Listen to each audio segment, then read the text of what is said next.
أعوذ بالله من الشيطان الرجيم بسم الله الرحمن الرحيم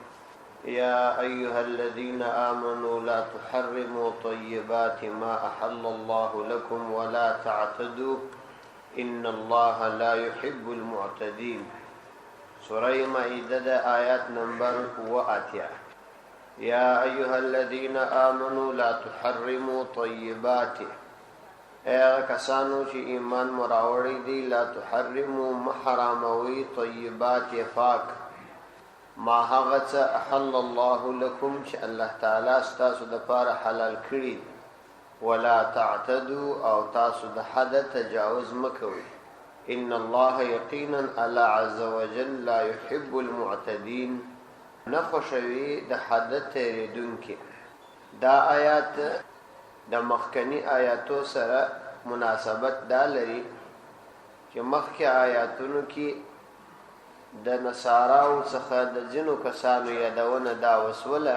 چې په دې نصاراو کې ځینې قسیسین او ځینې رهبان وو،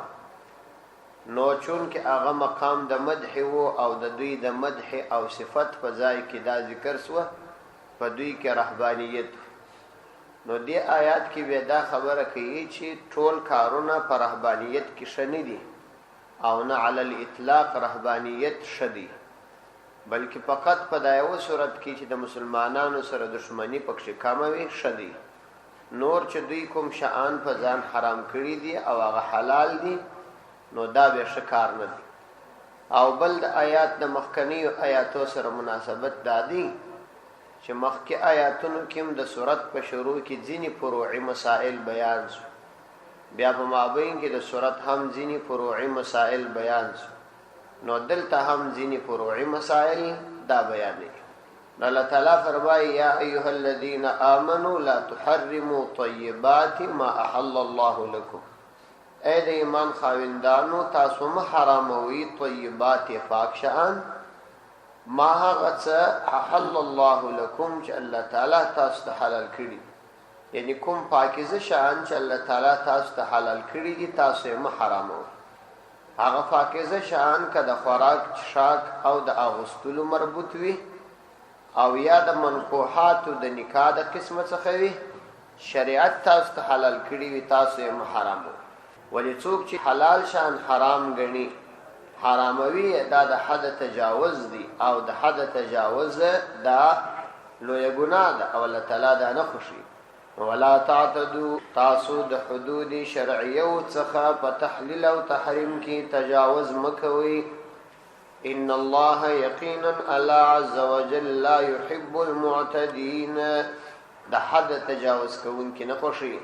بلکې الله تعالی سره بغض کوي او پر هغوی باندې لعنت اچوي.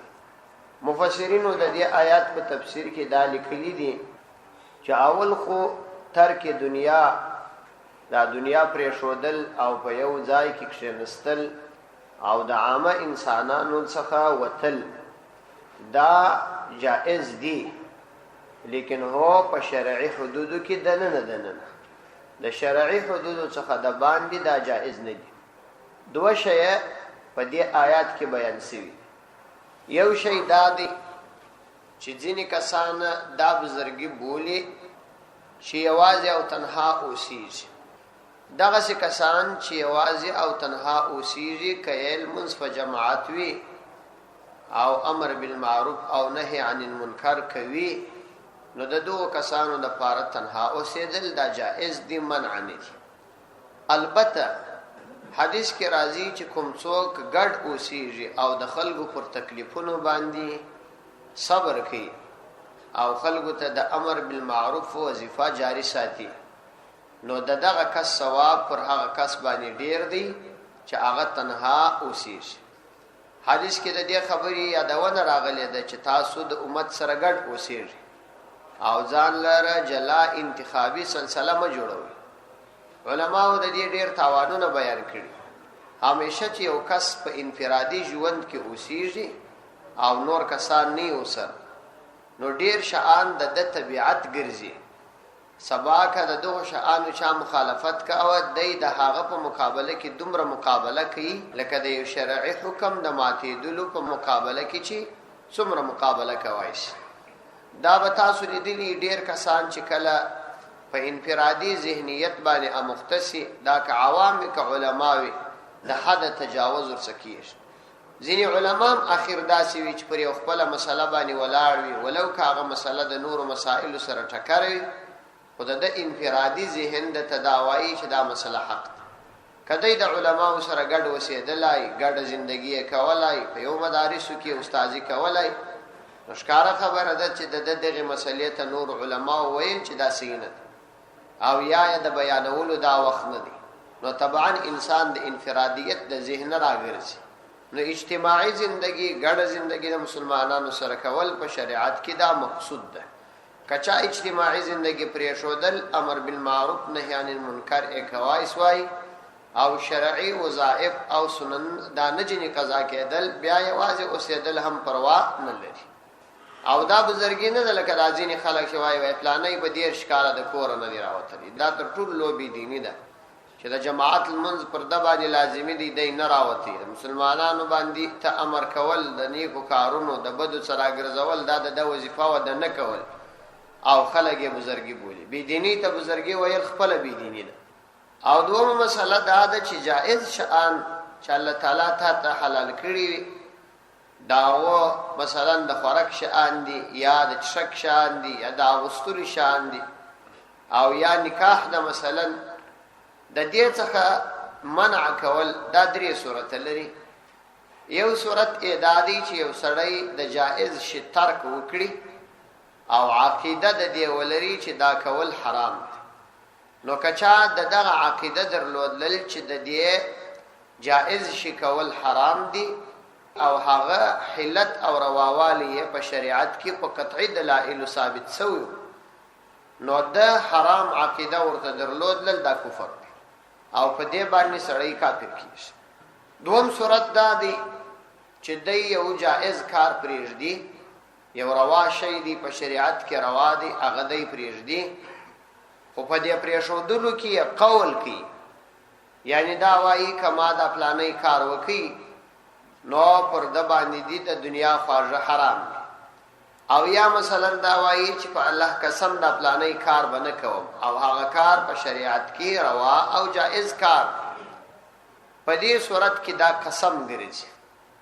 او په دغه کس باندې دا لازمي ده چې دای په دغه کار کوي چې دا کار یو کې قسم به قرباني واو د قسم دا وشتلو ورسته بیا کفاره ورکړي. نو دا کار هم ګناه ده او د دې سبب سړی ځان ساتي. لکه مثلا د مور پلار سره خبرې کول دا جائز دي بلکې د ثواب کار. نو یو سړی دا قسم واخیشي د الله په ذات قسم چې دای به د مور پلار سره خبرې نه کوي یا پلاني ځای ته بنځي نو په دې صورت کې لازمي ده پر د باندې چې قسم به ماتوي هغه کار به کوي بیا به کفاره ورکړي. دا دوم صورت. دریم صورت دا دی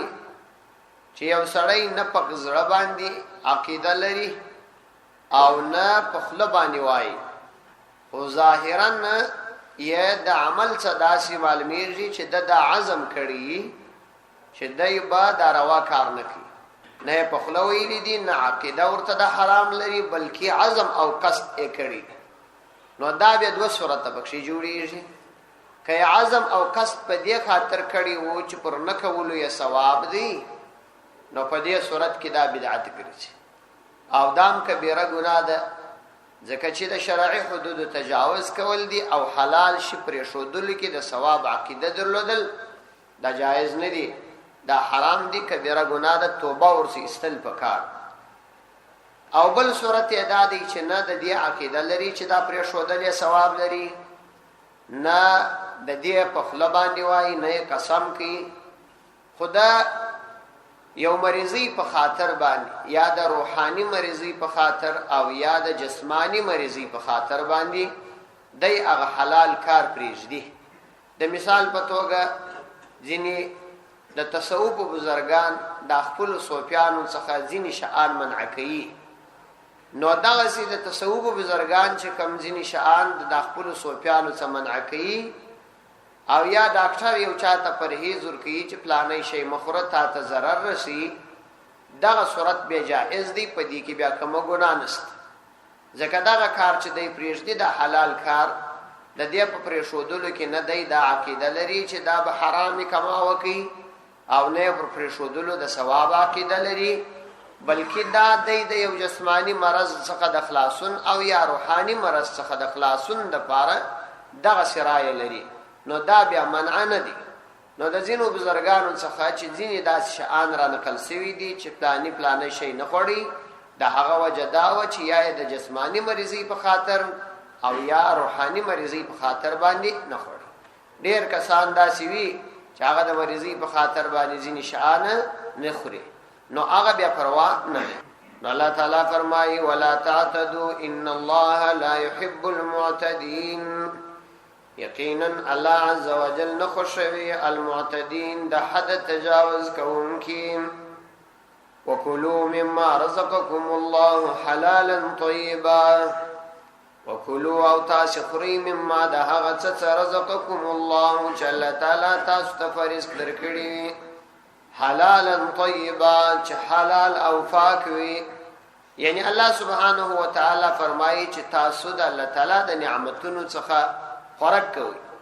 لیکن حلال او پاک خوري حلال دا معنا چې د شرعي ضابطه او شرعي قانون مطابق حلال وي طيب معنا دا چې پاکیزه وي په هغه باندې ظاهري کم کثافت او خیرنوالي پروت نه وي او یاداسي شي چې د انسان مزاج او طبيعت یې نه خوشي د مثال په توګه چونګاش په ځینې مذاهبو کې روا دي ځکه د وبو شي دي لیکن طبيعت او مزاج د انسان دا غسر نه لګي خو نور کی نو تاسو پاک او حلال شي خوري وکلوا مما رزقكم الله حلالا طيبا او تاسو خوري مما دا رزقكم الله چې الله تعالی فرض درکړي دي حلالا طيبا پداسي حال کې چې حلال وي طيبا پاک وي پاکیزه او حلال وي واتقوا الله د الله تعالی څخه وبېږئ الذي غزات انتم به مؤمنون چې تاسو په هغه باندې ایمان لرونکي یاست یعنی په الله تعالی باندې چې تاسو ایمان لري خپل رب ابولی داغه څخه وبېږئ واتقوا الله د الله تعالی څخه وبېږئ یعنی تحریم حلال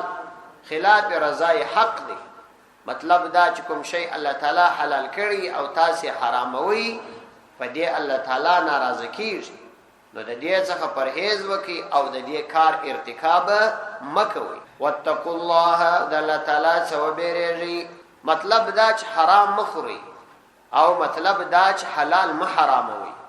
محلال حراموي او محرام خوري د دې دواړو کارو څخه ځان وساتي د الله تعالی څخه وبېږئ الذي اغذات انتم به مؤمنون دا صفت مادحه یا صفت واضحه دي د لفظ الله د پاره یعنی هغه ذات چې هغه تاسو په هغه باندې ایمان لري نو د الله تعالی پر ذات تاسو ایمان لري او بیا حرام خوري مثلا لا اعوذ بالله یا د الله تعالی پر ذات ایمان لري حلال حرام غړي نو دا بیا کبیره ګناه ده د دې څخه ځان ساتي په شریعت کې ډېر زیات مقصودی او تاکیدی امر خپل پیروانو ته د دې دی چې د حلال خوراک کوشش وي د حرام خوراک څخه ځان ساتل ډیر ضروری دي یو خدا چې د حرام خوراک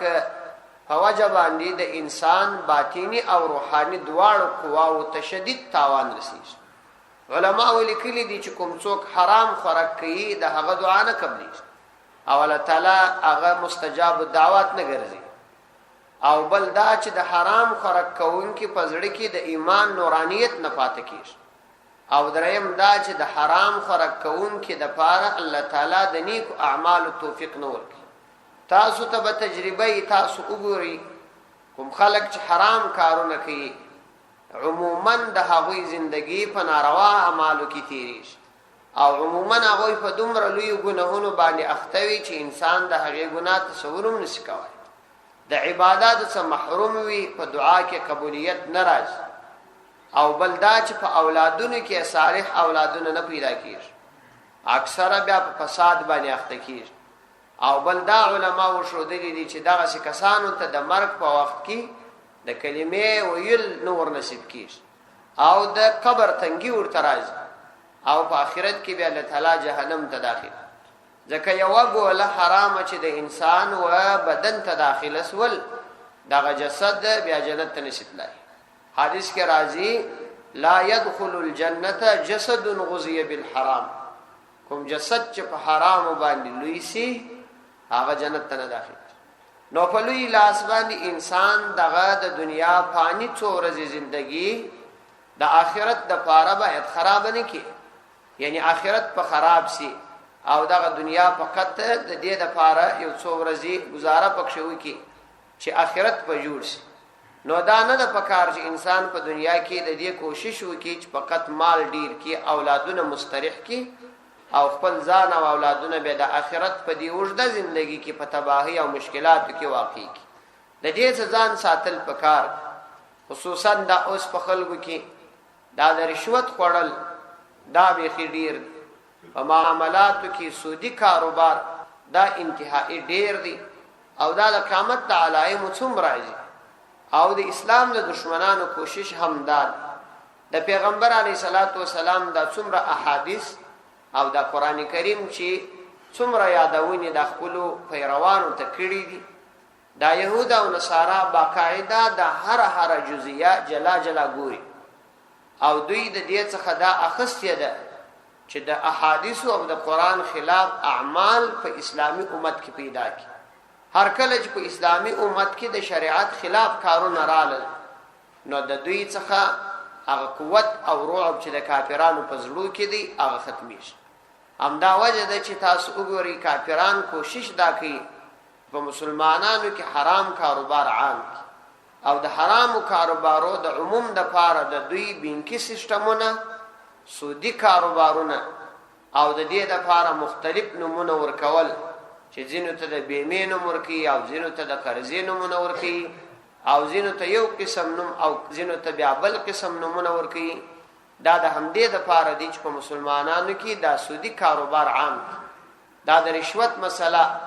ټول دولت په دی باندې اخته دي او ټول په پیږي چې دا پر رشوت باندې ټول خلک اخته دي، لیکن هیڅوک په دی باندې ژغ نه کوي. حتی رشوت خوړل اوس په عامو انسانانو کې خصوصا چې په دغه دولتي ادارو کې کار کوي داسې یو روا او جائز عمل ګرځېدلی دی لکه نفل چکی داسې خوندور کوي. حتی چې کله ته رشوت ورکې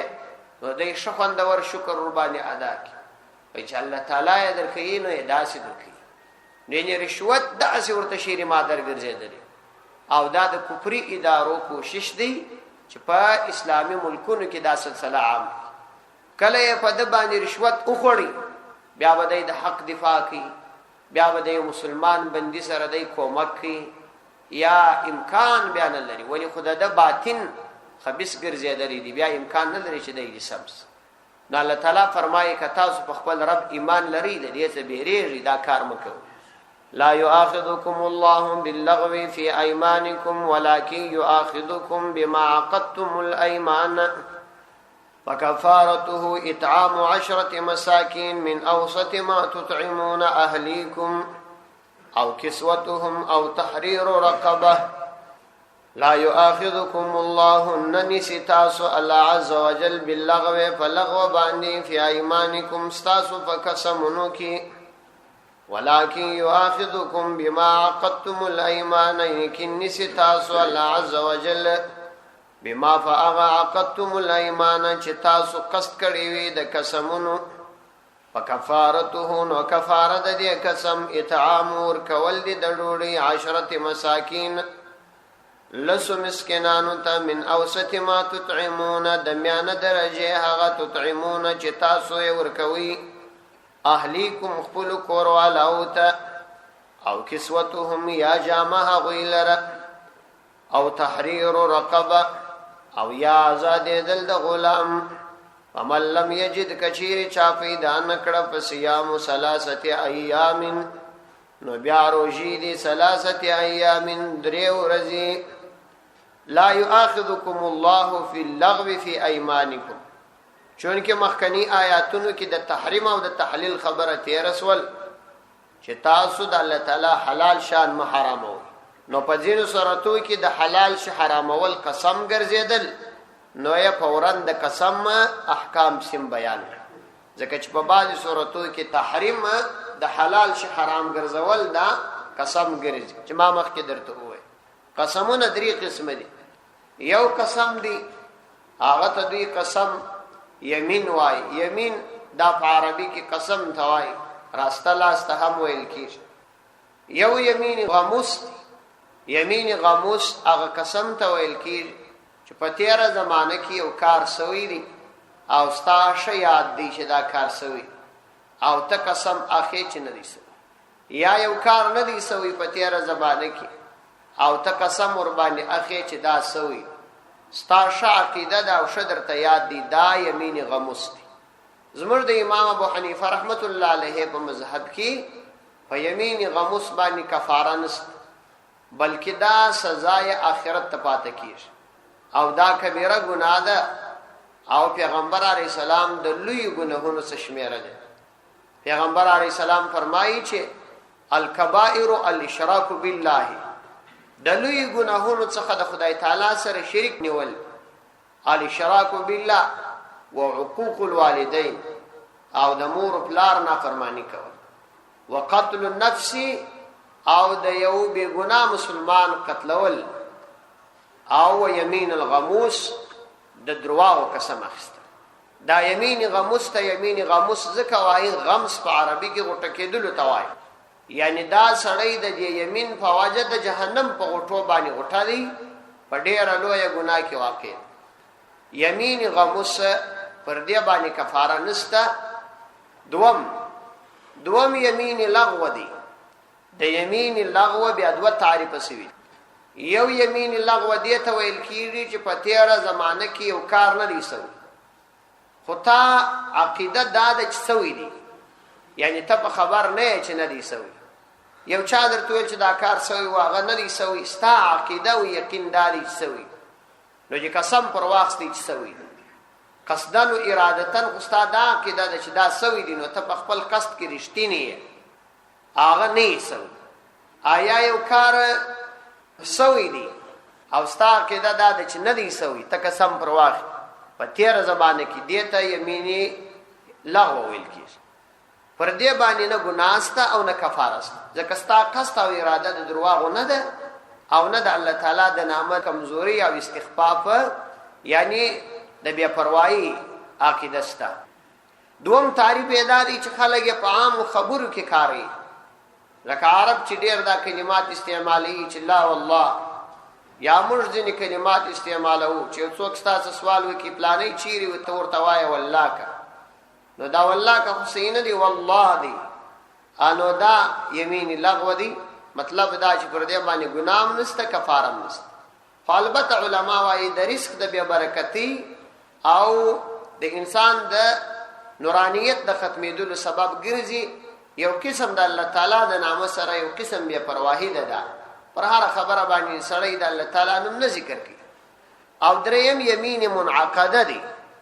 یمین منعقده دې ته ویل کېږي چې ته پر روانه زمانه کې د یو کار د کولو یا نه کولو عزم وکړي او قسم ور باندې واخلي چې دا وایي چې الله تعالی قسم چې پلانې کار به نه کوم یا به یې کوم د دې حکم دادی چې کدی وکي کفاره در باندې لازمي شي کدی وکي کفاره در باندې لازمي شي ا کفاره نو دا د چې یا به ترا ولاړېږي و لسو مساکین تبا ډوډۍ ورکه 2 وخت ډوډۍ د سهار او د ماښام او سته څومره اندازه چې عموما ته په خپل کور کې خپل بچانو او کوروالات ورکه اوغه اندازه ډوډۍ به هغه سه او سته سهار او ماښام ورکه او یا به دا اوسط جامع ورکه اوسط کالی به ورکه چې هغه کمیس او پرتوګ دی یعنی دا بدن په پټی شي پټول غوټه دا شان نه دی پکې ضروری او یا یو ورځ د کور چې دره بجله کو پرې د انسان بدن په پټیږي بس دا ضروری او یا دا دی چې غلام آزاد یعنی یا شذ یا نر منځ یا غلام که مؤمن وي کني مؤمن بس تبع آزاد یې په دا دروش ان کتی اختیار لري هر کار چې تا کاو کله ډوډۍ ورکواله کله کالی ورکول او کله غلام آزاد په ډوډۍ کې بیا ته اختیار دی کدا ډوډۍ ورکه یعنی خپل په کور کې ډوډۍ کوي لس مساکین راغواړي ماشامې ورکه غرمه دې مور کړل دا مساکین داستا کفاره ادا شو یا تر اولاد سي قیمت یې ورکه نو نیمن غنم او یا د هغه قیمت دا هر فقیر ته ورکه ام په دې باندې ادا کیږي او کدا دې پیدا نکړه نو بیا 3 ورځې فرله پسې روزي نیول دا در باندې ضروری دا د قسم کفاره ده او قسم په دغه باندې ادا کیږي نو الله تعالی فرمایي لا یؤاخذکم الله باللغو ننسی تاسو الله تعالی باللغو فلغو قسم سره یعنی پاغو باندې کفاره واجب نه ده او په دنیا کې الله تعالی تاسو نه رانیسی پی ایمانکم تاسو په قسمونو کې چې لغو قسم وي ولكن دون خبر ده يؤاخذكم تاسو رانیسی بما فاغ عقدتم الايمان چې تاسو قصد کړی وي الایمان د قسمونو یعنی په خ اراده مو کړی وي نو پدې کې بیا پر تاسو باندې کفاره ست یعنی په خ اراده مو کړی نو په خ اراده خدای آینده زمانه لپاره کیږي په آینده زمانه کې او بیا تاسو دا قسم مات کړي نو پر تاسو باندې کفاره ست او الله تعالی مرانیسی نو دا قسم کتا سمات کی نو کفاره داد د ماته دو په صورت کې فکفارته کفاره اطعام 10 مساکین ډوډۍ ورکول دي 10 مساکین لس مساکین ته من اوسطه درمیانه ما د هغه تطعمون اهلیکم چې تاسو ډوډۍ ورکوي خپل کوروالاو ته او کسوتهم یا جامه ورکول دي هغوی لره او تحریر رقبه یا آزاد دل دی رقبه د یو غاړي یعنی د یو غلام کنروي کشزه ک مؤمن وک کافر په دې درو کې تاسو ته اختیار دی هر یو چې کوي کولای شي ومن هغه څوک لم یجد کې پیدا نکړل د دې درو څخه یو هم پیدا نکړي او قسم هم اخستی او بیا قسم ور باندې واوشتي ماته هم کې نو کفاره بیا وصيام 3 ايام روزين ولدي 3 ايام د درو ورځو 3 ورځې روزه باندې سي پرله پسې ذالک کفاره ايمانکم دغه مذکوره احکام چې بیان سول کفاره ايمانکم تاسو د قسمونو کفاره د اذا حلفتم چې کله تاسو قسم واخلی او بیا یې مات کړی کله چې قسم واخلی او بیا تاسو هغه مات کړی نو دای کفاره